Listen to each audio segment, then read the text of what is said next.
Hello guys, તો આજે બહુ દિવસ પછી મારો એક ન્યૂ વ્લોગ. યસ ગાઈસ, તો આજના વ્લોગમાં અમે જઈશું મારા નવા ચશ્મા બનાવવા. તો અમે નીકળીએ છીએ ચશ્મા બનાવવા. મેં મારા ઘરના પોઝિશન બતાવી દીધું અને નીકળી ગયા છીએ અમે ચશ્મા બનાવવા.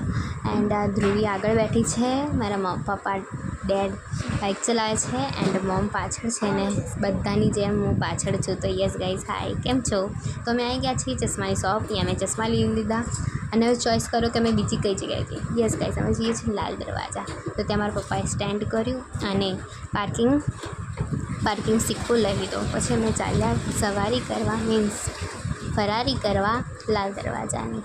તો લાલ દરવાજામાં એક પ્રોબ્લેમ એ છે કે ગાઈસ, જે આખું લાલ દરવાજા છે એ હું તમને શૂટ કરીને નહીં બતાવી શકી, બિકોઝ અમે જેટલું સામાન લેવાનું ત્યાં જ ફર્યા છે. તો ત્યાંનું જ મેં લોગિન બતાવ્યું છે તમને.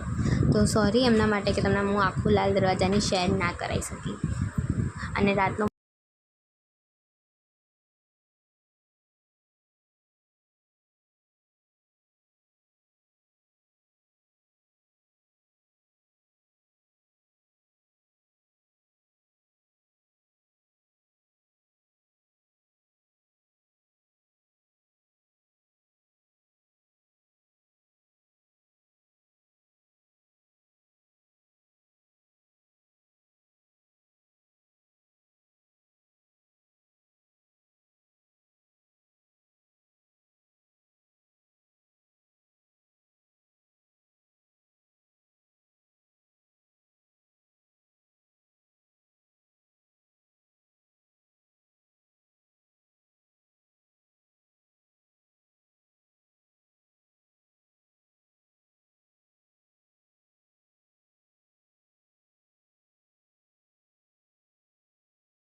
તો અમે આવી ગયા મારી બહેનના બોટલ, ટિફિન એ બધું ખરીદી કરવા, જે માટે અમે લાલ દરવાજા આવ્યા. તો જો ગાઈસ, કેટલું બધું સોનું છે. સોનું નથી, નકલી છે.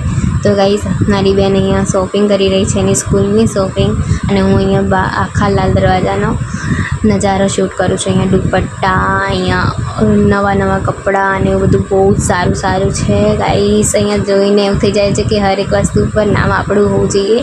બટ બહુ જ મોંઘું બી નહીં મળતું, પણ સસ્તું મળે છે. પણ અમે ખરીદી કરવા આવ્યા છીએ બીજી. તો જો ગાઈસ, આવું છે. એટલામાં મારી મમ્મી અને મારી બહેન ચોઈસ કરતા હતા કે કયું ટિફિન અને કઈ બોટલ લેવી છે.